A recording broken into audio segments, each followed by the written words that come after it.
I can probably take down the Here I Go Again lyrics that I have open in this browser. Hello, Twitch.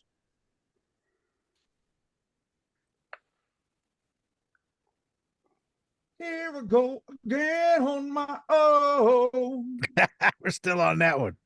Going down the only road I've ever known.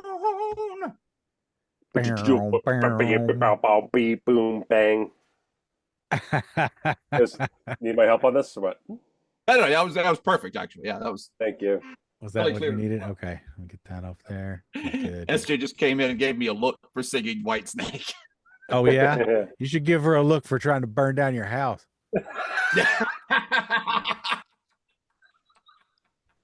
Oh, I did. She got a look.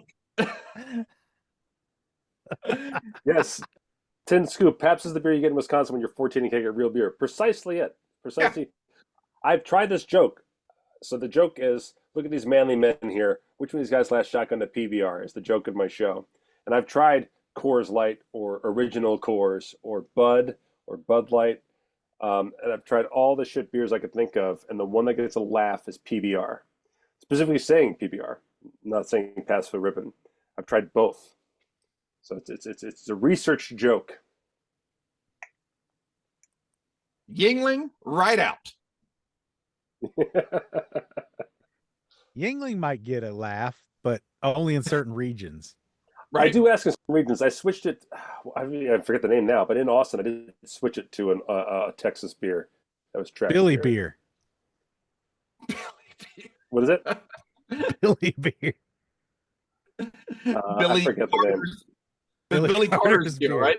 Yeah, Jimmy Carter's brother's beer. Remember that horrible grift of selling beer while your brother was the president? Oh, outrageous. It's literally the worst thing that's ever happened to the office. Such grift. Yep. Such crazy grift. Remember when Jimmy Carter thought that people would be mad at him, so he sold his peanut farm? Yep. You know what? People keep bringing that up. That peanut farm was a lot of work. I think maybe he was fine. I think he was fine with the decision. Oh, I think he was okay with it. Yeah. It's just funny now. I'm not like lamenting the fact that he sold his peanut farm. I don't sit around day and night going like, oh, the wonderful peanuts Jimmy Carter could have brought to us if he had only kept his peanut farm. We'd all have Carter's nuts in our mouths right now. I understand. So he did not, so little time. Make a profit off of that. No, I don't think he ever did. He sold it for peanuts. Yep, I believe so. Yeah. Scully, I'll add to your drink and say Steven Seagal for Loco would be the way to. I think that's Steven Seagal energy drink. I think Steven Seagal for Loco would be the. Or to make up a break. That would be. We drank Steven Seagal energy drink on Ugly Couch Show years ago. Yeah. And I described the flavor as a grape sucker that had been stuck on the floor of a bus. And I can't be more accurate than that. It was.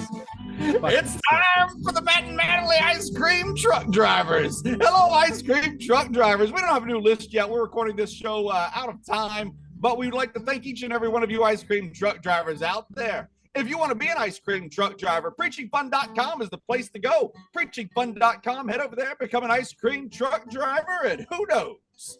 The life you save may be your own. We might even send you an energy drink from a certain Mr. Siegel. Hey, Johnny, do you want to go to an ice cream social? Yeah, I'd love to. Great, let's go. We're probably not going to send you that energy drink. No. So I used to give out actual Pabst on my show when I first started doing the bit.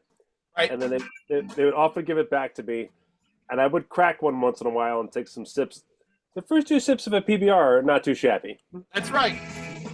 It's time for Matt Mattingly's Ice Cream Social. Sitting at C, that's Matt Donnelly drinking his Pabst Blue Ribbon. Sitting in Pittsburgh, that's Paul Mattingly. I'm Jacob, the audio guy in Las Vegas. We're preaching fun. And I don't know whether it's original recipe, right? These beer companies all sell their stuff back and forth and everything else. I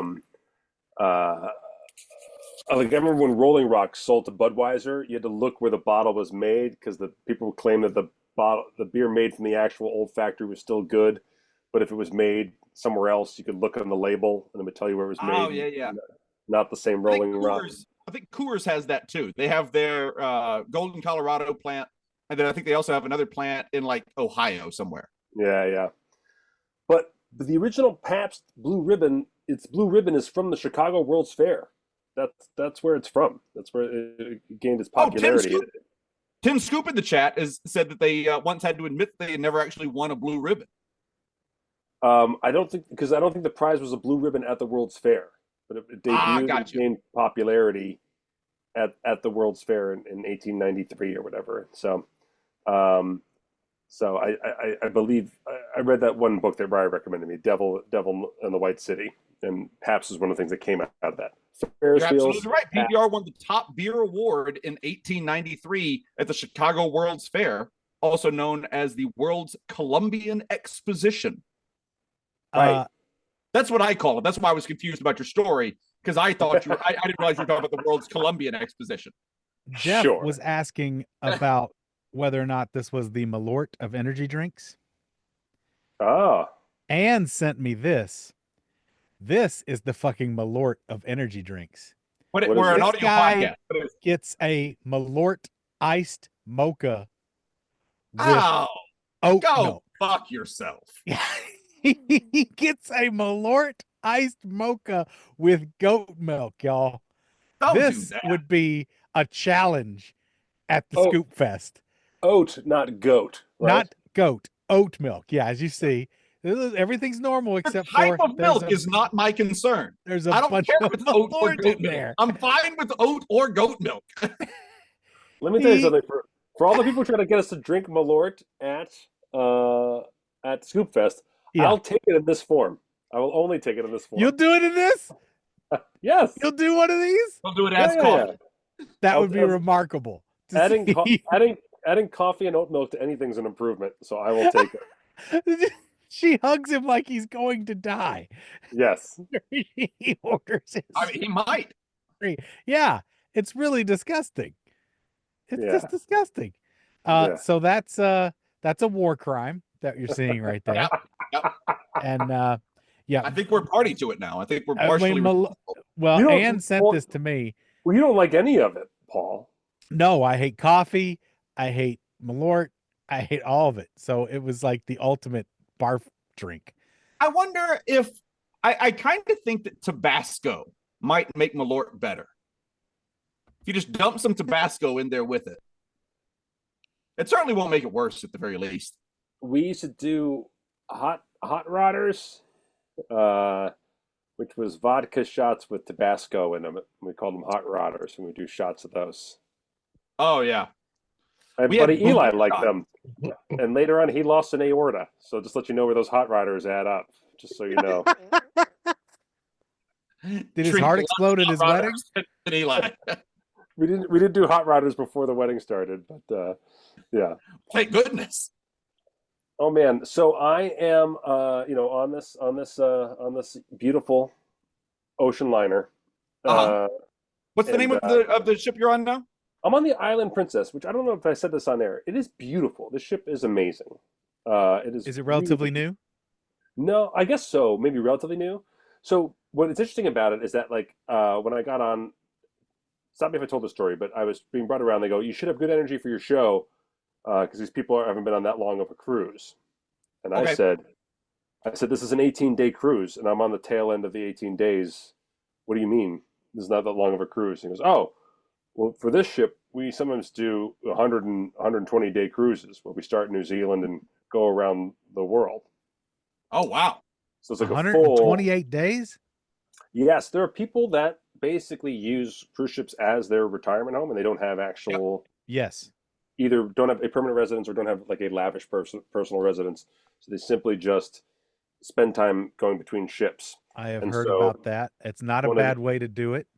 No, and again, talking to my new friend Mike Reese, he was saying himself, like he actually left The Simpsons because they stopped letting him participate over Zoom and wanted everybody back in the office, and he was working 5 days a week. It's like, and so that. And he was like, "No, I'm lecturing on cruises, and I'm getting free cruises, and I'm bringing my wife along, and I'm living my life." And they said they have a beautiful house in New York, and they don't even care. They just want to go on cruises all the time. Yeah. Ah, Well, some after you people reach a love cruising. certain money thing where money is not a relative thing, Yeah, like just do what feels good, right? It's yeah, yeah. cruising. So yeah, I'm, so, I'm, so I'm perfectly happy with that. It's just I'm always confused by people who are just cruise ship people, because some people love cruising so much, like what you're talking about. I mean, yeah, that is so alien to me. I agree. I mean, but you know, we're so young, Jacob. That's true. If money were no object, I would enjoy the cruise life if I I said had my wife with me. But I don't think Anne would like it, so I don't know. it Ah, depends. There's a lot of puzzles going on, a lot of puzzles happening. Oh, you know what? Everywhere I Now you've go, got Anne on board. everywhere I go, Anne people are doing loves a huge. fucking puzzle. So Loves a puzzle. when the cruise director was saying after my show, like, all right, you know, tomorrow, who's getting up for Zumba? It was like, yay. You know, who's doing this lecture? They're like, Uh-huh. yeah. He goes, trivia contest, more applause. And he goes, sleeping in, and the crowd went wild. The crowd went wild for sleeping in. As they should. And yes, every time of the day, and then let's say it's walking by, there are people surrounded because this is beautiful. It's like I said, this is more ornate and beautiful than the other ship I was on. Just much more lounge worthy. Like everywhere you go, things are kind of big and unfolding, and lots of comfortable chairs everywhere, and all these different cool different bars and restaurants, all kind of just naturally kind of you can't just like walk directly through the ship. You always are kind of going through these cool areas. It's really well designed. There's beautiful ornate staircases that go into the main lobby, and in the main lobby they're playing bags, right? But it wasn't like cornhole? yeah, cornhole, but Okay. only one cornhole ramp, and then everyone just taking turns standing still at one side of the cornhole thing, and the person running the event would bring the bags back to the event, and like 30 people cheering, 4 people playing one ramped cornhole in the lobby. That is the single saddest thing I've ever heard in my life. Oh, it's cruise life. Hey, who's the godmother or godfather of the ship? Do you know? I don't know. I know they still do that, but I don't know who it is. But yeah. So you know, all that happening, and then there's not as many decks on this ship as there's on the Sun Princess. Okay. And so, but what they have is an old school real deck on deck 7, where it's not like open to the eye, but it's just a beautiful wide track of wood that goes around the whole ship with a really traditional railing. So it's not glass in front of me like there was on the other Oh, ship. that's nice. It's beautiful. It's gorgeous. It's so retro and really lovely. Right. And so that's where you can walk in your steps in and not have to put on sunblock, which is the biggest win a Donnelly could ask for. So, So it is covered, but it's not enclosed. correct. It's covered but not smothered. And you're also Got it. it's also closer to the ocean. It's on the 7th deck, so you're right there on the ocean. And so when the sun set, it's beautiful, beautiful. Oh, nice. Oh, it's in the center. Okay. Yeah. So I've been walking that. Is there a walk/run track in there? Is it like stand to the right? It's just walk. Did I describe who's on this ship, buddy? No one's all running. walk. No It's all one's running. walking. Okay, Yeah. nice. It's a walking ship. Good. The gym is actually big here and more impressive than the other gym, also, which I like too. Oh, that's nice. Yeah, I go there and watch other people work out. And Yeah. You've got so 8 or 9 grandkids. Yeah, that's nice. Work that So Stairmaster. That's it. Take your time. So I am trying to get my steps in at night, and I'm walking around at like 11 o'clock at night. They close off a certain area of the walkway, so you actually have to I can either keep walking in a horseshoe, or just for fun walk through the back hallway that gets me back on the ship. Then I go through the ship back out onto the walkway on the other side. Depending on where I'm just doing anything out of boredom to get my steps in at the end of the night and get it in. So it's like 11:30 at night. I have to pee.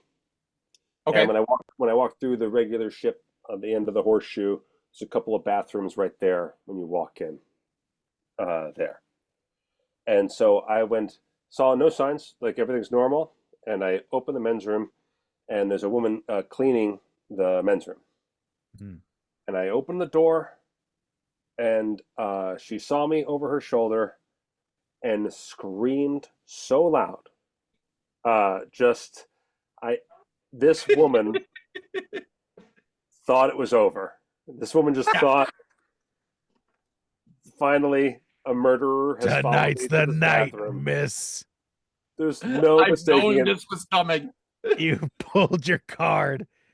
There was no quick reaction of laughing, Jesus, you scared me. Right. It was just a fucking shriek, and I stood back, and then I said, I'm so sorry, and she literally couldn't catch her breath. And she goes, no, I'll get out. I go, no, you keep doing everything you're doing. Please don't let me disturb you anymore. I'll go to another bathroom. There's one. You still had to go after all that? Well, no, we both shit ourselves, so that was the hard part. It's over. But I right up. I lived in New York, man. I've had people pick up their steps when I'm behind them in the subway. I've had a couple people that cross the street or whatever when I'm walking. I'm a big lump of a man. I get that. Yeah. But I've never straight up looked in the eyes of someone who thought that I was going to murder them. That's never happened before. That you've known of. You've not known that someone thought you were murdered. So how good was it? It was really hard. Was it everything you'd wished for? Between the poop in my pants and the boner I had, it was really hard to finish my sentence. How do you think she felt? I felt horrible. I was legit, I was like, God damn it! How can I have this horrible effect on people? I don't mean to be terrifying. I'm just terrifying. I go through life as a goofy magician on purpose. All I want to do is make people's day. You gotta start carrying around some smoke bombs. You just poof. That would have helped. If she had screamed and then Matt threw down a smoke bomb, that would have helped the situation a lot. It was not a surprise, like we all surprise our wives when we come home and we live in our own house and they scream like we live in the house. It was, those are quick screams and then we laugh together kind of thing. It was straight eye contact. Your house is different than my house. She was looking me dead in the eyes and thought it was over. It was just like, that guy's a murderer. Did you scream when you opened up the closet and saw a burning candle inside, Jacob? You're trying to kill me! I'm looking death in the eyes. I haven't been this scared since I cleaned a bathroom and Matt came in.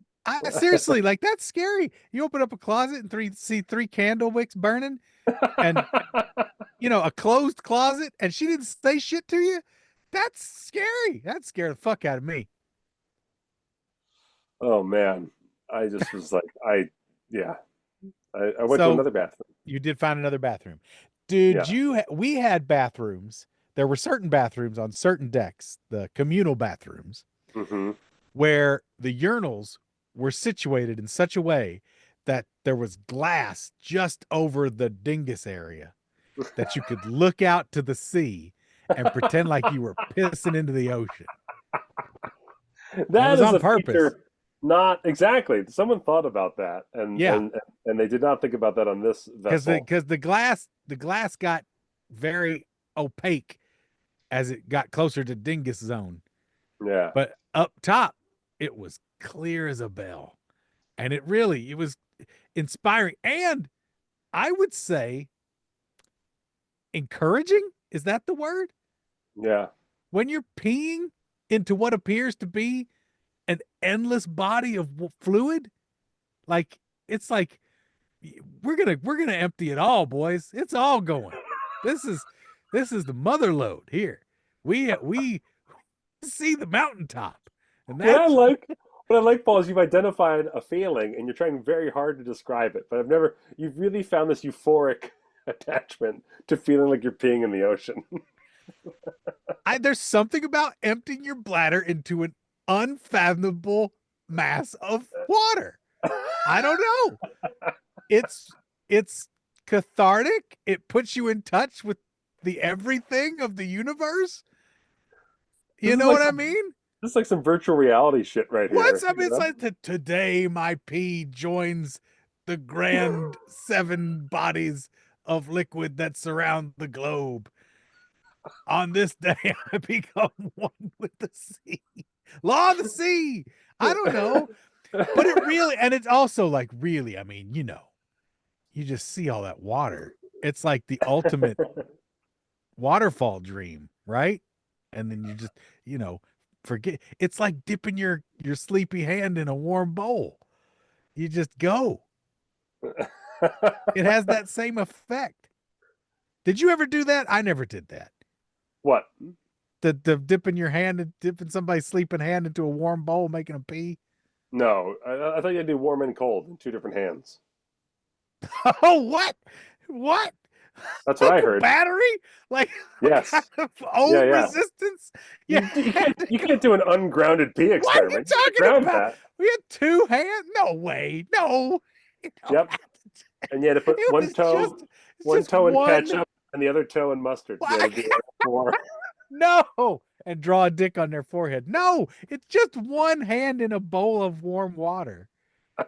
That's all I ever heard. I never heard of this whole one hand cold, one hand hot. Make them Max pee Ginger right Scoop in this spot. Says law of the pee. Jeff Loomis says now I will have to make a product that has a VR toilet. So you can have the feeling. And Chaotic says I'm devastated to never have had such a spiritual piss. So there you go. Bucket lists. It was really nice to look out onto the grand ocean while taking a pee. It's really nice. Pixelate. I had a fuck up on my end a little while ago, so we just get resynced here. No, everything's fine. Everything y'all were just saying was fine. Paul, we're just gonna resync with you real quick. Okay. 1, 2, 3. 1, 2, 3. 1, 2, 3. Sorry, I just lost my audio there for a second. No big deal. You know who else puts various hands in various containers of water that makes people pee on various things throughout their lives? And that's the following sponsor.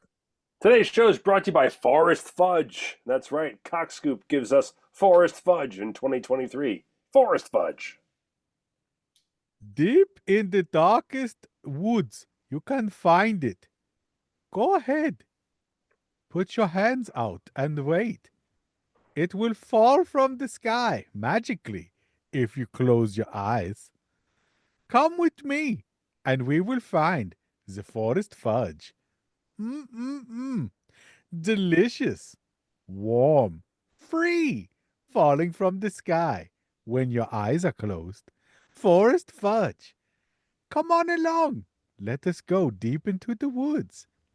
Let us visit the magic stump, where I will stand and call upon the magical forest fudge. Then you close your eyes, and from the sky will fall magical, warm, cornfield fudge, fresh to you, into your hands, where you can eat it. Don't waste it on the ground, and don't not eat it in the forest. Don't take it back out and have it analyzed. Don't do that. Wait, Finish what? Why it not? in the forest. Wait, why can't you take it out of the... Don't look at it too hard. We're doing it at dusk, so you can just eat the fudge and not think about what you're doing too much. Keep your eyes closed while you eat the fudge. That's the best thing. Just don't even look. Don't look at what... You know what? I'm going to put a bag on your head, and then just put the fudge up under the bag and eat it that way. This is poop, isn't it? You're making us eat poop. What are you talking about? What is this? Okay. What in the world are you saying? What are you saying? It's magical fudge from the forest, from the sky. I'm embarrassed it took me as long as it did to figure out. I'm embarrassed. Oh. I figured it out a while ago. I was just going with it. Oh, man. It's so warm. Now this bag in my head for no reason. I ate all this roughage for no reason. Not for no reason. Well, what is my reason now? I'm standing on the magic stump. I'm ready to call upon the magic fudge. Okay. Please stop calling right. upon my magic stone. So before I scare the shit out of that cleaning person. Yes. Hold on just a second. I fucked up when I was restarting mine, so I didn't. Just have to restart one more time on my end. No Sure. big deal. Do I have time? 1, 2, 3, clap. 1, 2, 3, clap. 1, 2, 3, clap. Great, go ahead. Do I have time to get more donuts? Someone was saying that you could do the whole looking out while peeing on a certain plane. Like an airplane? Technically any airplane if you have the courage. Sure. I hear that's why Southwest is raising their prices. I do it where I hit the flush button before and during on a plane. So it really vacuums it as it goes. That's smart. That's not going out into the ocean. That's going into the plane's belly. Plane's belly. Not if you're on Dave Matthews' plane. A tube straight out. Dumping shit from the plane as we're flying. I'm listening to Ryan Russell's podcast, which I've discussed as a great sports podcast, but those end with life advice, which has nothing to do with sports, and it's the best section of the show. But don't skip ahead for the sports. You want to give yourself a moment to forget that they're going to do life advice, and then it comes up, and you're so excited, and then it's better. So they're doing life advice, and they talked about their partner was taking Ozempic, and Ozempic gave them bad breath, and they didn't know how to tell their partner about it. And then someone said, "Oh, Ozempic breath is a thing," right? I have heard about this, yeah. And so I hadn't heard about it. So I listened to the pod, and so I'm walking. So I take out my old ChatGPT, and I say, well, "Is there such thing as Ozempic breath, and what is the cure?" And so ChatGPT brings up a bunch of. There is such a thing as Ozempic breath. Yes. And the Cure is a great band led by Robert Smith. Okay, good. I got that one. Nailed it. So it goes into all the possibilities of why Ozempic might give you bad breath. Do you guys want me to go through that part? Yeah. Maybe a couple of examples, yeah. So dehydration? Dehydration is one of the things. You have slower digestion, so you can build up gastric stuff just from keeping a lot of food in your belly longer. Oh. Oftentimes, people haphazardly switch to a ketogenic diet when on Ozempic. Haphazardly? Yeah, well, people go to low carb and we'll just eat some pieces of chicken and call it a day, kind of thing. That makes sense. Yep. You know what I'm saying? For a meal. I get it. And ketosis can make your body go into ketosis can be very dangerous, actually. Yeah. And now I have a couple, two friends that are a married couple, and they both did the keto diet at the same time. And I believe a large part of why they stopped doing it was because they both developed terrible breath. Yes. Well, this email is like, how do you tell your partner? I've been told when I've done every extreme diet in the world, and so I was told that once that my breath was like, she was like, what's happening, and what are you doing? Yeah. And I was like, I'll change it up. I'll change that up. No problem. Yeah. So it tells you to hydrate aggressively. You can almost eat carbs strategically, like by just adding some fruit to your diet. Are you not supposed to eat carbs when you're taking Ozempic? It's just why bother, right? You're trying to lose weight, so carbs are the only thing that make you gain weight. And so if you're not hungry, on Ozempic you get full very fast. Right. So if you're going to get full very fast, why bother with bread? Okay. Good about that, Paul? I understand. Okay. I mean, I don't understand, but I understand. They offer ChatGPT offers adding parsley or mint leaves into your diet for natural chlorophyll. Green tea, which is antibacterial properties. All just gross. I love a good green tea. Yeah, well, I love packing parsley like a dip in my mouth, so we're both the same there. Parsley, parsley chaw, just a big old pouch of parsley. Yeah, just drooled and green down his lip. Little red man parsley. close out the An empty day. beer can. Sitting on my porch or a rocking chair. Don't go sipping from my spitting. That's my chaw juice. That's also going to be a remoulade ingredient. So a baking soda rinse, which I've been meaning to do that. People who incorporate baking soda and stuff just swear by it. They fucking love it. Have you ever met a baking soda person? I mean, I have toothpaste with baking soda in it, I think. Sure. Yeah. I use not Arm & Hammer. I use Aquafresh, and I think it does have some Arm & Hammer in it. Okay. Yeah.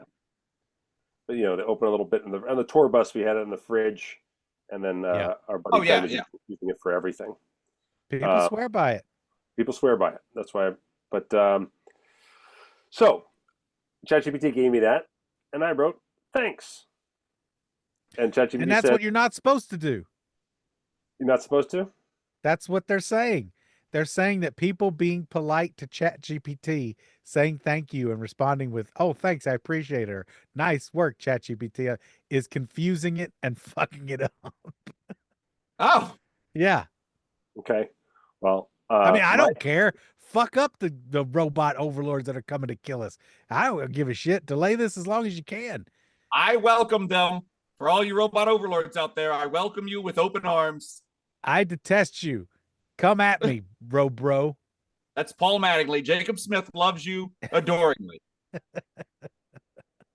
So my ChatGPT wrote, you're very welcome. If Ozempic breath ever becomes part of your act, let me know. I've got punchlines for days. If you need anything, magic, medicine, or minty fresh jokes, I'm here. Is it really saying that? Yes. Wow. Well, I definitely want the jokes. Ozempic breath. You're very welcome. Ozempic breath. Yeah. That's just it. Matt's just quoting it. So I wrote, haha, sure. Tell me some jokes. Okay. He goes, you got it. Here's a mix of Ozempic, magic, or just plain weird jokes tailored for your style. Magic themed. I took Ozempic and now I disappear after every meal. That's not magic. That's just a side effect. All right. Okay. My doctor said Ozempic would reduce my appetite. Now I can make an entire pizza vanish by ignoring it completely. That's the real illusion. Oh. Wow. This ChatGPT got some real clunkers. They say magicians shouldn't reveal their secrets, but mine, I lost 20 pounds by pulling carbs out of my diet instead of rabbits out of a hat. Oh, boy. Do you want to hear the breath theme jokes? Yes. I'm dying. My breath on Ozempic smells like I'm storing spare change in my mouth. I'm 1 coin short of a parking meter. That was the best one so far. That is. I like the implication there that a certain number of coins makes something a parking meter. Yeah, exactly. That's a unit of measurement. Yeah. Right. My wife said my Ozempic breath could strip paint. I said, great. I'll finally finish the kitchen remodel. Hey-oh. It's a husband joke and an Ozempic joke. Honey-do list. So then... Somebody give me a cowbell. So then... Without any stimulus whatsoever, ChatGPT says, want some more of a Penn and Teller Vegas audience interaction twist next? Oh, my God. Yes. Yes. So I wrote, yes, I do. Yeah. Perfect. Here's a batch of jokes with a Penn and Teller Vegas audience interaction flavored tailored for your vibe, also as a comedy magician who knows how to work a room. I like that it's building up my ego as it submits jokes to me. Yeah. Vegas themed. Ozempic helped me lose weight, but I miss buffets. In Vegas, skipping a buffet is basically breaking a sacred oath. Is that the punchline? Oh, okay. Punchline. Okay. I'm doing so well on Ozempic, I tried to walk the strip topless. 2 tourists tipped me out of pity and called security. That's just a sad tale. This is really a sad day. It's just a rough day for everybody. I like that ChatGPT thinks that even if I'm on Ozempic, I'm still hideous. Even if I lose weight, I'm still being hit with money and pity, which is pretty great. ChatGPT, calling it like it sees it. Sure, you use 20 pounds. We use a lot of other stuff too. Yeah. Uh, Hey, you look thinner. Ugly. I asked the guy at Caesars if they had a healthy menu. He said, "We have a salad under the prime rib like a bed." Full joke. I don't know what turn was. I don't know what the setup was on that. Just the conversation between a patron and a waiter. Yeah. We have a salad like a bed underneath the prime rib. Penn and Teller magic twist. This is me talking to Penn. So I told Penn I was on Ozempic, and he said, "Great. Now you're vanishing too." Teller nodded, or at least blinked disapprovingly. Those are terrible. That's so bad. My act used to involve sawing a lady in half.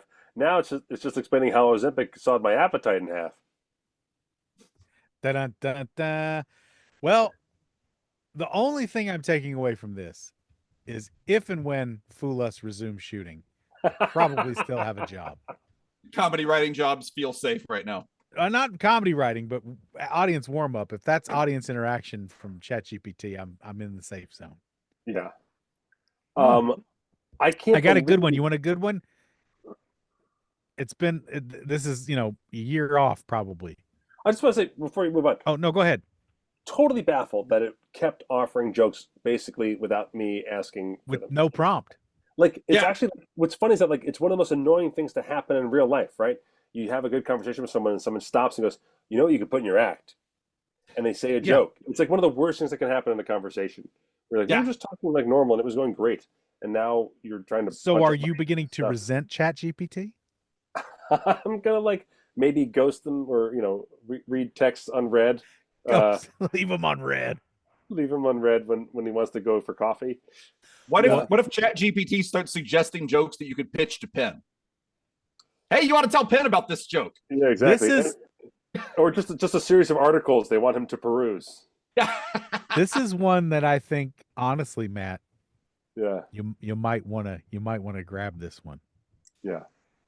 So the last gal I was seeing, right? She gave me some lip. She gave me some lip about my appearance.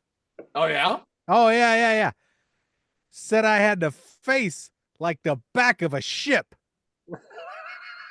You believe that? No, that's shocking. I had nothing to say, but I gave her a stern look. Paul, take a bow. Yeah. You're welcome. ChatGPT can't do that shit. That's right. Nah. That's right. Nor would it want to. And you tell her that joke after sex. Hey! There you go. This is what happened. Anchor. This is what happened. ChatGPT. Hardly know her. ChatGPT lowered our standards collectively, and now we're just making shit puns. This is what happened to the podcast, and it's my fault, but also ChatGPT's fault. Uh-huh. You know who else is going to sit around making a lot of puns for a while and not be completely funny about it? That's the following sponsor. Today's show is brought to you by, why does the site go away? Venezuelan beaver cheese. That's right. From Scoop Nurse in 2021. That's Venezuelan beaver cheese.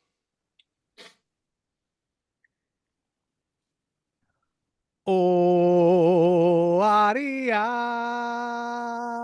oh, udara, uda, uda. Oh, areare, oh, udara, udara, uda. Everybody, it's me, beaver cheese from Venezuela. Yes. How about it? You want it? Come and get it. Come to beautiful Venezuela, where the saying goes, if it's not beaver cheese, you beaver leave it alone. Beaver leave it or not, it's cheese.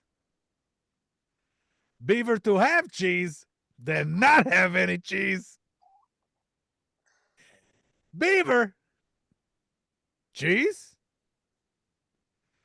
Beaver cheese. We're not just... Now we're not even making puns. We're just selling words as puns. and hoping that rhythmically they connect with the audience. Just from his sheer salesmanship and syllabus. I went to the judge and I asked him, could you please beverse the cheeses? He said no. Here, okay. Let's do the song part. Venezuelan beaver cheese, doodah, doodah. Venezuelan beaver cheese on the doodah day. I thought, recording two Zoom episodes in a day, I thought it was gonna be hard, but it's harder. It's harder than I thought. What, you think? You think this is tough? You think we've run out? You think we're running on empty here? Venezuelan beaver cheese, doodah, doodah. Hold on. Let me read back the transcript. Stenographer, but on the one. Stenographer, please. Venezuelan beaver cheese, doodah, doodah. Beaver cheese it or not? It's from Venezuela. What is that a pun of? I don't know. Enter Hey Scoops at checkout. You better beaver leave it. Cheese. The people in the chat are loving this. Good. I can't imagine that anyone else is, but the people in the chat. Hey, Dead Lazo sold. You got to be in the room where it happens. That's it. Room where it happens. Ugh. In the room where the beaver cheese happens? That's right. Doodah, doodah. Doodah, doodah. It turns out that's the sound that it makes.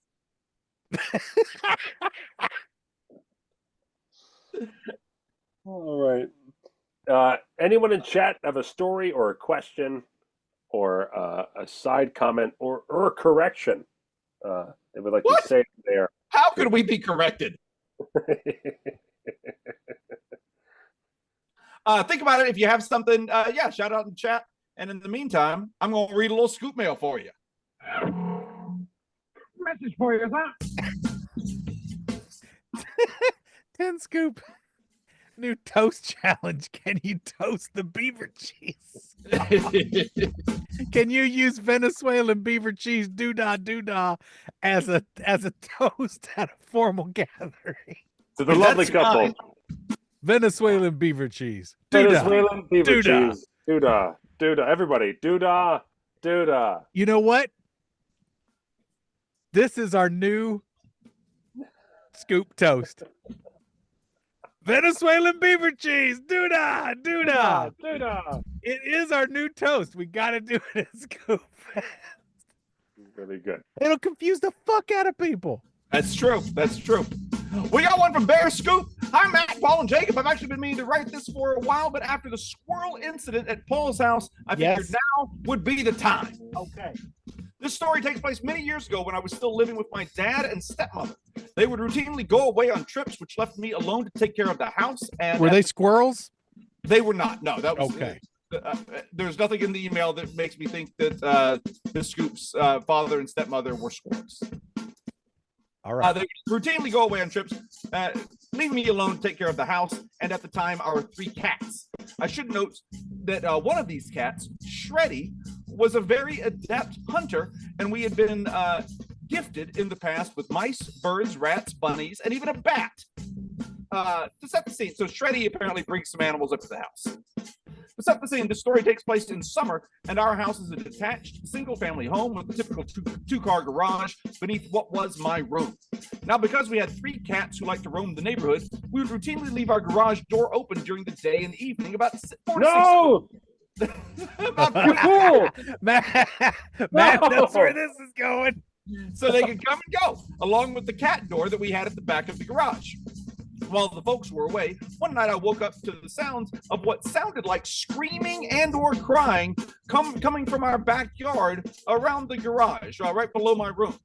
Now it's being roughly 1 a.m. I wasn't too keen on heading out into our backyard to investigate this, but once it wouldn't shut up, I had no choice. I got up and headed downstairs, grabbing our pepper spray, and went into the garage and then opened our back door into the backyard.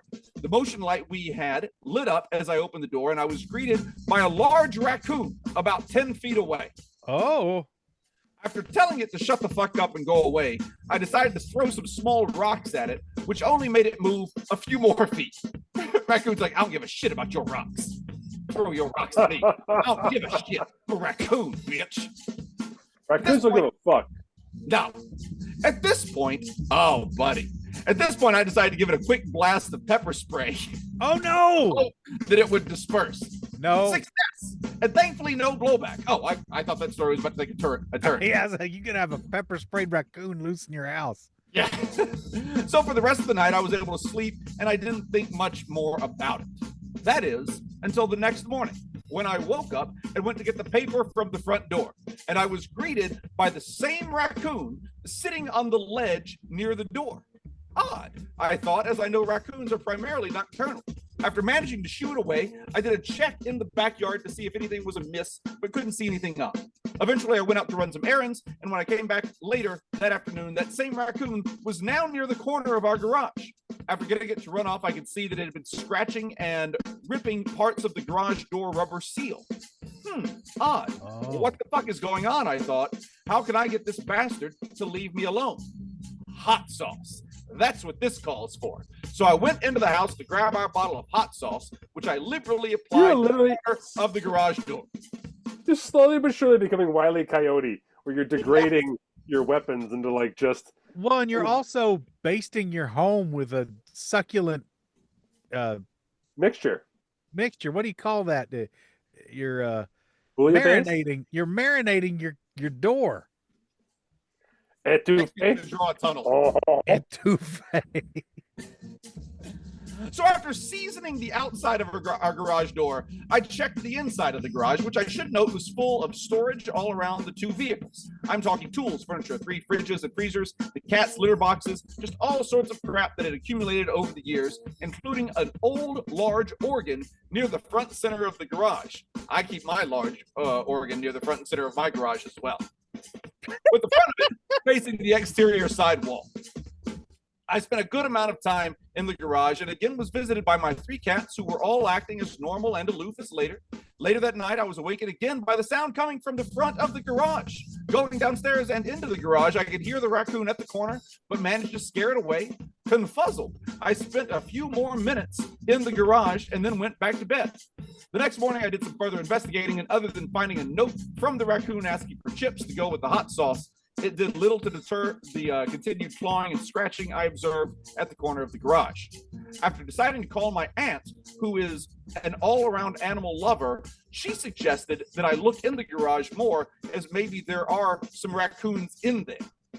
Scoffing at the idea, I told her that I had already looked around, nothing was amiss, and even all 3 cats over the last 2 days had been back and forth in the garage with nary a meow or anything else. But after her insistence, I did some further investigating, moving some of the shit that had piled up over the years so I could crane my neck to look around to the front of the organ. And what do I see staring back at me? Another pair of eyes. Oh, no. 2 pairs of eyes. Oh, no.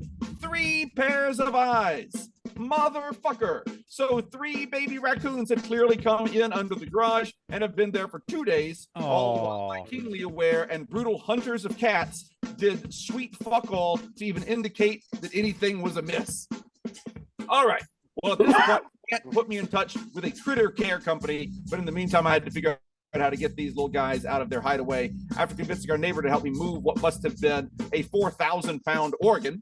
I've got a 4,000-pound organ. I could show you anytime. Yoinks. The little trash pandas scurried all over the garage before running out the back door into our backyard. Yay, thank goodness. Now the critter care people can come and take them away. Later that day, when these 2 hippies showed up, the raccoons were nowhere to be found, but they did have the helpful suggestion to leave some food and water out for them.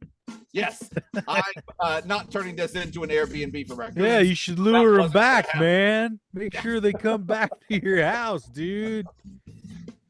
One of them also saw me looking at their Freddy Krueger-like scratch marks that ran the length of their forearms, to which they told me it was just from their own raccoon babies that they have. Oh, God. So that was my raccoon infiltration, other than the occasional times they would sneak in through the cat door and into the house, eating cat food and then leaving. That was always weird to see their footprints in the morning. Fucking you in the face. That's Bear Scoop. Thanks, Bear Scoop. Thanks, Bear Scoop. What an ordeal. And also just like, it's really an uncomfortable problem to solve, right? Like it is. Well, I will say, living out in a more countrified area than I had been for many, many years, although I've lived in more countrified areas than this, I am struck by all the roadkill again that I wasn't used to seeing. You're struck by it, or it's struck by you? I am struck by seeing it struck. Yeah. Seeing the aftermaths of roadkill being struck. I haven't struck roadkill since that New Year's Eve deer incident of 2024. But it's strange because it's like you say, Matt, you don't like, what is the solution? The solution is clearly we shouldn't be driving cars. Like that's just, the way roads are set up and the way cars interact. Jetpacks. That's where you're going, yeah? No, mass transit would be a little safer for the critters, maybe. I don't know how many people I can put on a single jetpack, Paul. I don't know if that'll help. I know. It just breaks my heart because just more and more, I'm just like, like at bachelorette parties, they have those like things where you sit on a table, but you all pedal and you can do shots. Yes. Oh yeah. We need that, but for like Leonardo da Vinci, like flying machines, where we all just kind of, the whole block, we can all go to work by just pedaling fast, and then we'll take our little helicopter up in the air. Sure, we should do that. We should that. Preachingfund.com. If you want to fund a pedally helicopter that we're going to build, preachingfund.com. If elected, all of us will fly to work. It just breaks my heart. I don't know. I guess I'm just getting real soft in my old age. But seeing all the dead critters and just, oh yeah, it's tough. It's tough. I just, they don't know. We also drive at higher speeds everywhere. Right. I think that's something that we can do something about. If you're going, 25, 35 in the neighborhood speed, you would not kill as many animals. Yeah. And that is the posted speed limit around here for a lot of places, but I don't think. Yeah, nobody does it. Yeah. I was going to say, Paul is doing his part. Paul is driving slowly. I am the king of grandma driving. That's why I was so shocked when I hit that one deer. He jumped out of nowhere, though. I had no chance to react. Suicide. Kind of, yeah. Jeff is in the Zoom with us here. Jeff, how you doing, buddy? I'm here, and I remembered a little incident that happened last time I was in Las Vegas. This will be in February now. That I thought the Scoops would enjoy. Maybe as an example of how to enlarge the Scoop family. We were staying down at the Golden Nugget, and it just so happened that Jacob's wife SJ's band was playing at the Golden Nugget. So we went down to the lounge where she performs. Yes. Yes. Stay at the Golden Nugget for a few days. Odds are SJ's going to be playing there at some point while you're there. Yeah, it seems like we've seen her at this lounge, before. Yeah, that lounge is a really good game for her.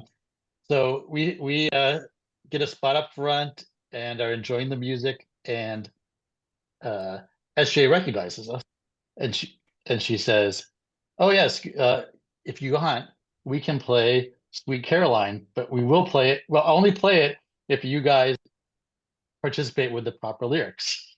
Right. so as an aside, right now, I'll tell you, SJ's band, who plays at Scoop Fest regularly for us and everything, they love now playing Sweet Caroline anytime when they're out just doing real gigs, because they all just laugh at each other about it. They all do it to each other. They all say fucking whore to each other off mic now and everything. It's great. They've got their own whole little bit set up around Sweet Caroline now. And now we're trying to do I don't believe you. You're making it. Well, that's the second part. That's the second part. Right. So it's you fucking whore, and then it's I don't believe you. You lying cunt, you asshole, you liar. Paul Paul, yours is so much harsher than what the bit is. You lying cunt. Your mother's a fucking whore, and you lie. You lying mouth. Paul's version has racial slurs in it. It's a whole thing. No. Pump the brakes now. That's reserved. That's reserved for my drag character. Which happy Pride Month, everybody. We're recording on the 1st, and that's right. My drag queen alter ego Rachel Epithet would like to say hello. Yeah, happy Pride. We have our Happy Pride Pride, shirts up there. You know, we used to get mad that corporate people paid lip service to Pride Month and they sold products, but we are actually allies of the gay and trans community, and so we sell our.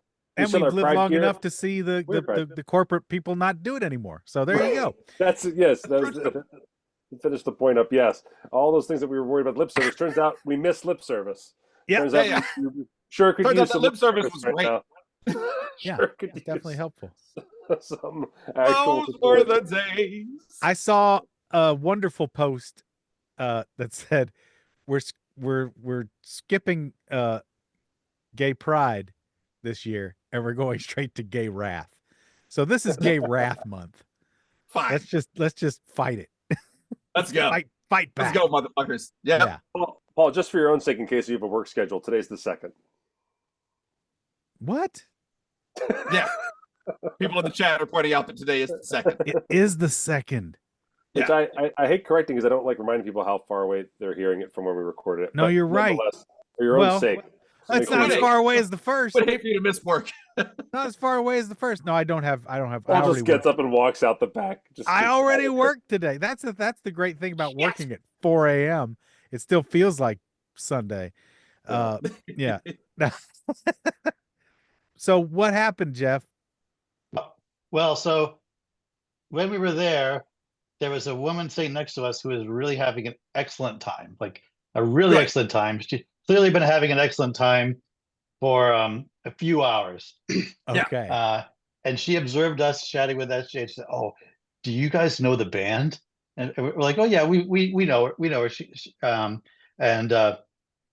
But they're really friendly. They'll do whatever you want. So then the song comes, Sweet Caroline, and of course we enthusiastically engage, and as Jacob mentioned, the band also enthusiastically engages, especially the keyboard. The keyboard players are really into it. Oh yeah. Oh, Dave loves it. Amazing. And so our new friend, who can barely stand up, is like, "Wow, that is great. How do you know them?" So we explain about the podcast, and then she goes, "Oh, a podcast. This sounds amazing." So Wendy grabs her phone and enters and subscribes her to ICS on her own phone. So Perfect. believe we've obelisked a new person due to the Sweet Caroline song. Okay. Progress. Thanks. My mom did just recently sign up on Patreon, so maybe it was her. If nothing else, you got a subscription. That's what we're looking for, really. Like I tell people all the time when I hand out chips, I'm like, I don't care if you listen, just subscribe. We want to get those numbers in. So it was like, I don't want to say this wasn't consensual. Like the woman did kind of agree to give Wendy her phone. So I'm not going to suggest that you want to just like aggressively, without consent, Right. subscribe people to the podcast. But if you have consent, feel free and go ahead and do it. Well, they have to unlock their phone for you. Yeah. Just gets trickier without that. Yeah. Thanks, Jeff. You coming back to Vegas anytime soon? Am I going to be what soon? Are you coming back to Vegas anytime soon? We are coming to Vegas in 2 weeks. Going to see Weird Al and Puddles at the Venetian. Oh, fantastic. That's so going to be an amazing show. Wow. That one show is Puddles opening for Weird Al? Yes. Puddles is opening for Weird Al. At the Venetian. Great. Yeah. That's so I texted good. my friend about tickets for it a couple of weeks ago, and I need to text him back. Because I need to know if I need to buy those tickets or not. Yeah. Because I'm going to see it. Oh, and at this point, when you're hearing this, thank you so much, Jeff. Appreciate you, buddy. Thank you, Jeff. Thanks, Jeff. Yeah. Thanks for obelisking. Stop by the churn when you're in town. Yes, please do. At this point, also, I want to remind everybody about the Fallout Fringe Fest that as you're hearing this episode, it is happening right now in Las Vegas, Nevada. So if you are around, come on out and check out the Fallout Fringe Fest. You can check them out on their website. If you just Google Fallout Fringe Las Vegas, it's right there. It has the whole schedule there. And I'm gonna go to see Breon at the Hummingbirds. Breon is doing the Hummingbirds that she talked about when she was on our show. I'm gonna go see that tomorrow as we're taping this. So next show, you'll hear a little bit about the Hummingbirds there. I'm very excited. Awesome. If you're in town, third week of June 18th, I'm doing a storytelling show with Breon. Great. And then Jason Harris, who has been to Scoop Fest, he's hosting a comedy night right after it, same room, Cornish Pasty, just the back room back there. So I'll be doing a storytelling show. I'll be telling the story of when I failed on America's Got Talent. Will be the story I'll be telling in the storytelling show. And then after we're doing a little set there. And then my shows are June 19th, 21st, and 23rd, which is a Thursday, Saturday, Monday. And those shows I can't make those. 7 o'clock. If you want to check it out. There's rumors that 2 people can make it to my Monday show, which makes me nervous. Oh, yeah. Last time those 2 people watched me do magic together live, I cut my finger open and bled all over everyone. So, and out of all those dates you just mentioned, that is the show that I could possibly make it to. Okay, well there we go. So that would also just bring it all together. Well, maybe if you go, you'll cancel it out. Right. Yeah, that's what happens when you bring a force of jinxes into the room. They cancel each other out. Force of jinxes. Force of jinxes. Speaking of forces of jinxes, let's do a little jock versus nerd. Ladies and gentlemen, it is time.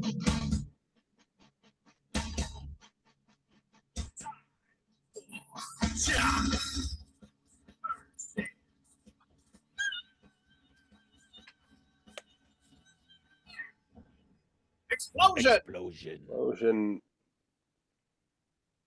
Let me see here. There was an email that went along with this as well. Did I already delete that? What happened? Here. I'm here. This is the Impossible Scoopardy coming at us from Scholywall Scoop. Your mission, should you choose to accept it, is this Scoopardy. All-time records on Scholywall Scoopardies are 3 wins for Jacob and 1 each for Matt and Paul. All-time scores, 13,800 for Matt, 11,000 for Jacob, 4,800 for Paul. Yep, Matt crushed the game that he did win, and Paul is the only one to end in the negative, which he did twice. Well, so that's in your head. Gamesmanship, let the mission begin. Don't worry, your expert knowledge of everything Tom Cruise and impossible missions won't help you with this Scoopardy. This Scoopardy will self-destruct in 2 or 3 questions, as it's not very good or well written. Sorry, guys, I phoned this one in. What can I say? It's been 3 years since my last Scoopardy. Peace and love and be wild. Fuck you in the face and all those other letters. At Scholywall Scoop, the categories are Mission, Impossible, Final, and a Reckoning. I haven't seen. Have you guys seen any of the latest Mission Impossible movies? I saw. Yes. I saw a little bit of the first half of the new one. Okay, I think I'm like 3 behind at least on the Mission Impossible movies. I'll start in the top left corner. Mission for 200. Robert De Niro, Jeremy Irons, and Liam Neeson starred in this 1986 movie. I don't know. What's the category? It's the first one, so it's what mission? I guess. Yeah. Is this gonna be like Impossible Mission or something? I don't know. Well, it's gonna be something mission. I guess so. Yeah, I'm still passing. Paul. I have to pass. I don't know. Matt. I will pass with extreme speed. Let's see here. Oh, just the mission. It was the mission. Just the mission. Ah, Son of a bitch. Paul. I'll try Impossible, please. For 200. This 2012 film is based on the experience of Maria Balone and her family in the 2004 Indian Ocean tsunami. It features an international cast, including Naomi Watts, Ewan McGregor, and Tom Holland in his film debut.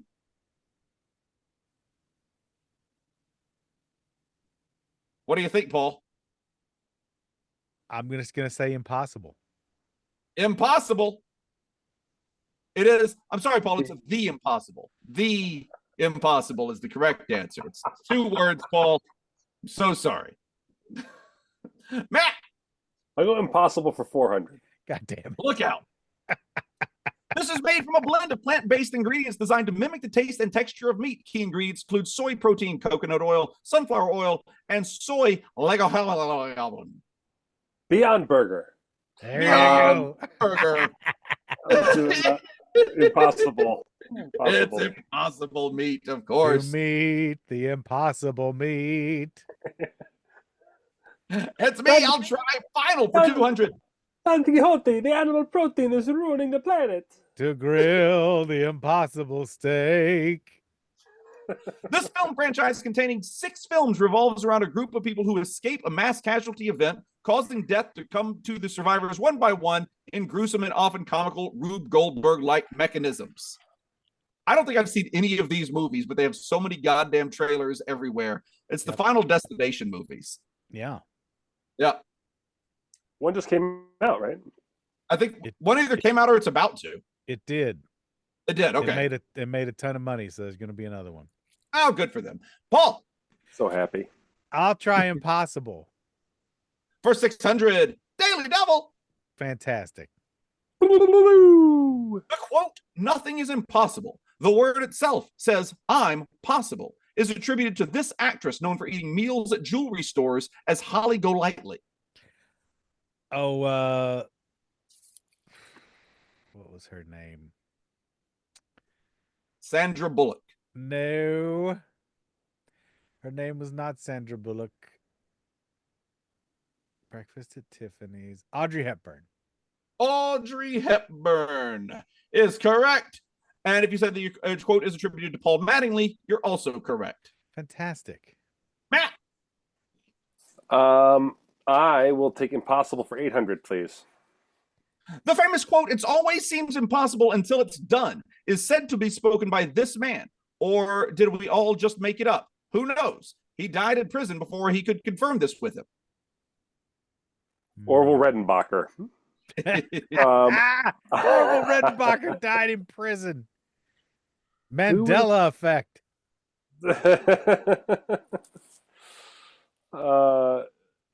Is it? No, we can't. Okay, I'm passing. That passes to me. I'm pretty sure it's Mandela. I think it's just Mandela. And Mandela didn't die. Nelson Mandela. He didn't die in prison. But that's the Mandela effect, is everybody thought that he died in prison. It's a demonstration of the Mandela effect. Shaking both fists at the Scoopardy. Shaking both fists. It's my turn. I will try a final 400. Name 4 of the final 2 teams from any of the past major sports championships: CFL, MLB, NBA, NHL, NFL. If Paul gets this question, he only needs to name 2. If you only guess the 2 CFL teams, you also get the points.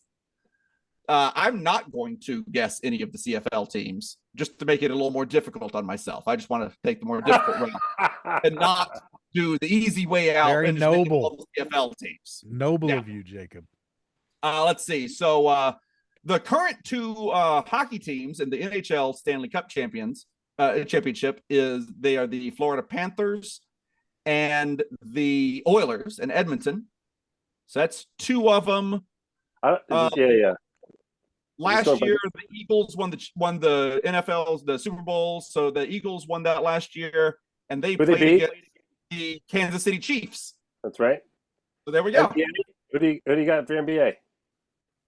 Oh, NBA was right now we got the Pacers and the Thunder. They're going to go to the final this year in a way that we know that the NBA is definitely rigged, getting those big market teams of Oklahoma City and Indiana into their finals. Yep, that's definitely what they wanted. They definitely didn't want the Lakers and the Celtics. Total scheme. Last year was the Celtics Mavericks, I think it was going for last year's.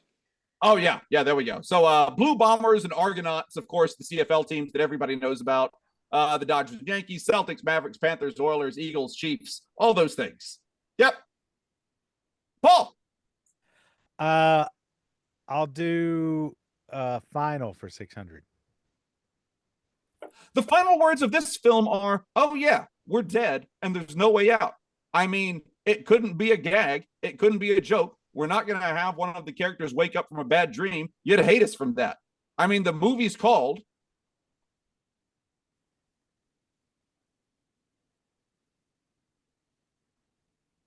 He Was Dead the Whole Time.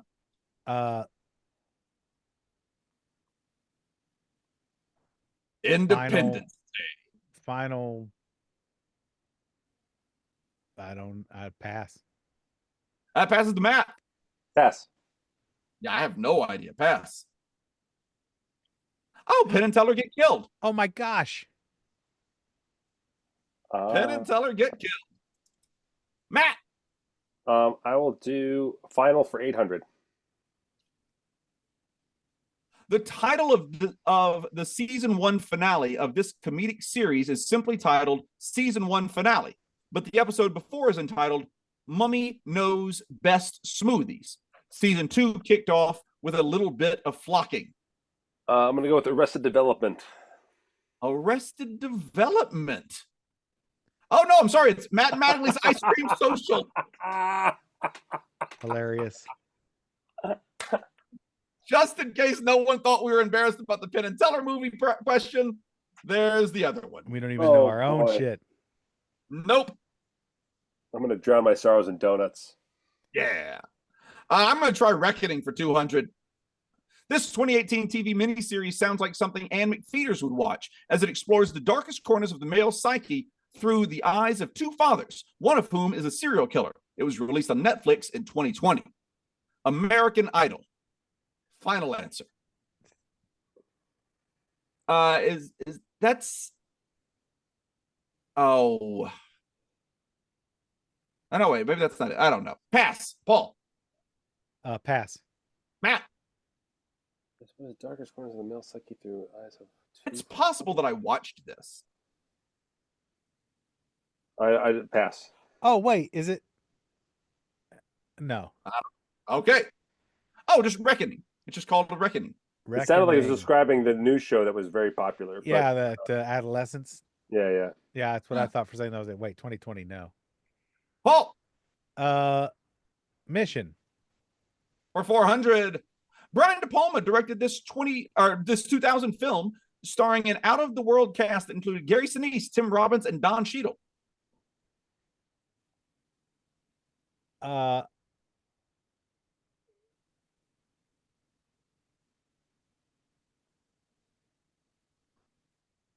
The Adventures of Pluto Nash. No.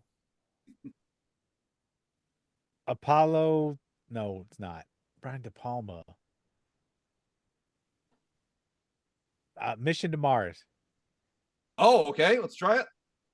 It is Mission to Mars. Hey. Well done. Matt. I'll do Mission for 600. A member of a religious group who is sent out into an area in order to promote its faith or provide services to people is called this. Annoying. Bothersome. That lady keeps creeping through our neighborhood, man. Her name is Ann McPheeters. She shows up again and again, and she sets off all the dogs in the neighborhood. It's annoying. She's on a mission, Paul. She's on a mission. She's on a mission to get the cops called on her. Jacob, that's my guess. That's why I said it a bunch. Oh, a mission. What is the person called? Oh, missionary. Missionary, yes. Missionary man. It's a fantastic position. It's underrated. Mission for 800. It's the only one that happens in my house. Yeah. This is widely considered the most common sex position. Oh, come on. But it is not universally regarded as the most favored one. That's because people have no taste. People don't have any appreciation anymore. That's because classics. You stick with the classics. It's because reverse spoon is freaking going off the chain. Yeah. I'm going missionary with a hole in the sheet. Forget about it. I turn around and then I turn around again and then we do a 70. It's great. Yeah. I like to do shower head from a distance. I like to stand in the back of the tub. We just stand on opposite sides of the room and tell each other what annoys us about the other. And then we both come and go to sleep. Until completion. Yep. I believe that would be missionary position. Yeah. Missionary man. Paul, you got Reckoning for 4, 6, or 800. I'll try 8. All right. The Reckoning, released in 1984, is the name of the second studio album by this alternative rock band based out of Georgia. REM. REM is correct. Paul knows his REM. I do. Matt, let's do a score check real quick. The scores are, I have 2,200. Paul has 2,000. Matt has 200.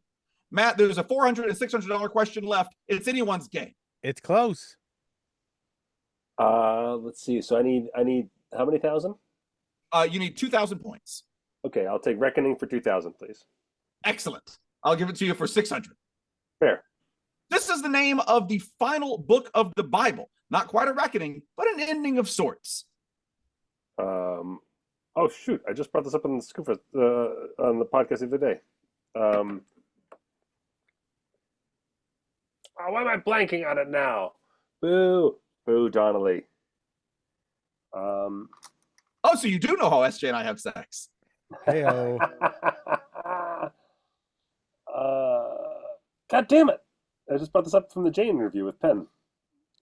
God damn it is one of the things this book says you're not supposed to say. That's true. It passes to me. It's Revelations, isn't it? I think so. Revelations to, do I have to say the whole thing? Revelations to John, isn't it? I think. I don't know. Yeah, Book of Revelations. Yeah, it's just Revelations. Yeah. And I'm closing out the category and the game Reckoning for 400. Daily double. No, Jacob's just fucking spiking the football. Oh no! For the commanding win or for the loss. This is first or third right here. I'm in first place right now. This 2023 series recounts the career and sexual offenses of Jimmy Savile, who was one of the best-known radio and television personalities in Britain during his life, and whose crimes emerged after his death. Jacob, you were just talking about Jimmy Savile. I don't think I've ever heard of this in my life. Have you guys ever even heard of this? Are you even familiar with this question? Yes. Jimmy Savile hosted a show called Jim'll Fix It, where he would go around and do like a kindness for people who had some kind of need or something going on. Turns out he was doing all this quote unquote charity work for disabled kids and kids in hospitals, but he was doing a lot of that so he could take advantage of the disabled kids and the kids in hospitals. He was doing horrible things to all these children. And so for as much good stuff as he did, quote unquote, he was a legit monster and a horrifying person. All right, well, I'm going to go ahead, even though I've never seen this and have not heard of it until just now, I'm going to go ahead and take a wild swing at guessing the title of the show. I'm going to say Jim Will Fix It is the title of it. Jim Will Fix It. What is the Reckoning? I'm sorry, it's The Reckoning. 2 words. The Reckoning. The Reckoning.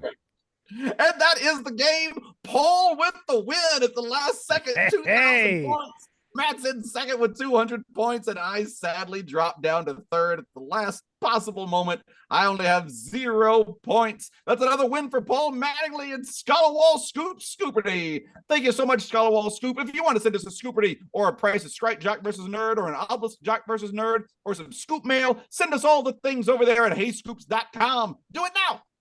Please. Yeah, I want to thank all the people who joined us here for our we did a 2-episode day today. So thank you for everyone who joined us. So nice to see you. Thank you for those of you who stayed through both episodes. That's too much of us. That's too much. Thank you, Jacob. Thank you. I want to thank Penn for creating this podcast. Paul. Thank you, Matt, for staying through both episodes as well. You're welcome. I want to thank all the people who support us over on Patreon. It's a brand new month. We don't ever thank you this just yet, but know that we do thank you for supporting us. If you're on the Zoom, it's because you support us on Patreon, because we put out a Zoom link to join us for our Twitch episodes via Patreon. So that's one of the benefits you gain instantly, plus ad-free episodes and more. You should check out the tier that fits your budget and support us today over at preachingfun.com. Come visit preachingfun.com. With your mom.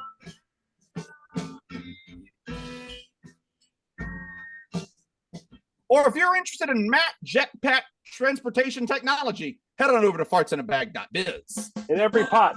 A jetpack in every pot.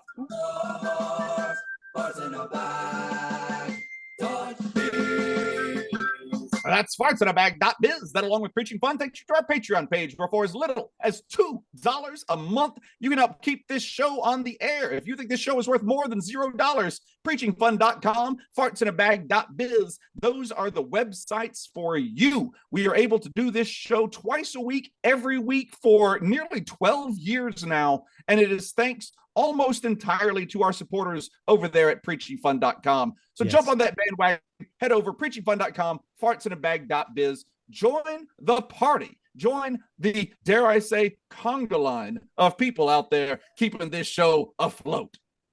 I think that's all the people need to thank. Go to Scoopfest. That's what I should say. If you're on the fence about Scoopfest, get off that fence and go towards Las Vegas. Last weekend of September, get your tickets to Scoopfest right now. Join the best party that happens every 18 months. It happens. It doesn't even happen yearly. It happens every 18 months. Be a part of the action. We're gonna have so much fun. We have already so many cool things planned for you. We want to surprise you with. Get your tails to Scoopfest. Go to scoopfest.com. Get your tickets right now. Venezuelan beaver cheese, doo-dah, Doo-dah, doo-dah. doo-dah. Venezuelan beaver cheese, all the doo-dah day. We love you. Take care of yourselves, and we'll see you soon. Venezuelan beaver cheese, doo-dah, doo-dah. It's catchy as hell.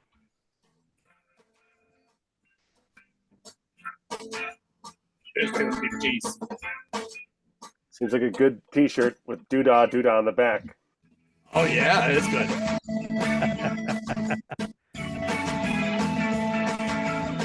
All right, Brogan. Picture of a beaver. How can you draw Venezuelan beaver cheese? We're preaching fun.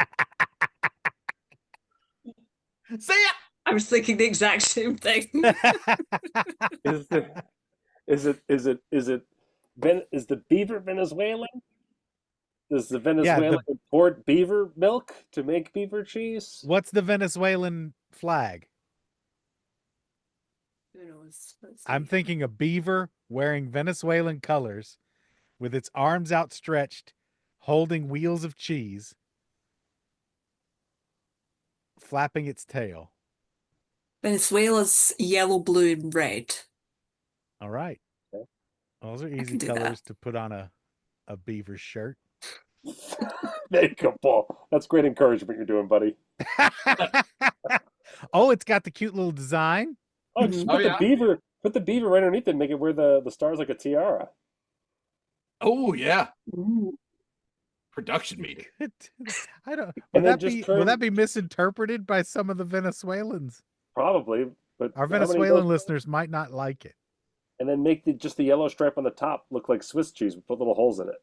Oh. See, Paul, you made the mistake of thinking there's only going to be one version of the design. Rogan has never sent me just a single version of any design. That's true. I love it. Not a single True. time. True. I love it. All right. Rogan, we're going to see you soon, yeah? We will see you soon. Thanks, everybody, for hanging out. Saturday, Sunday, I fly in. Oh, great. Holy shit. Brogan's going to be in the States. Amazing. Oh, the weekend of July 20th. Or the week of July 20th. We're going to have to record before that week. I'm out that whole week. But it's not till July. I'm just saying it out loud now. Okay. Let me look at if it's also a conflict for me, just so we line up. No. Okay, we'll figure it out. Yeah. We got a month. We got a month and a half. Yeah. See you, everybody. Thanks for hanging out. Bye, guys. Love ya. Bye.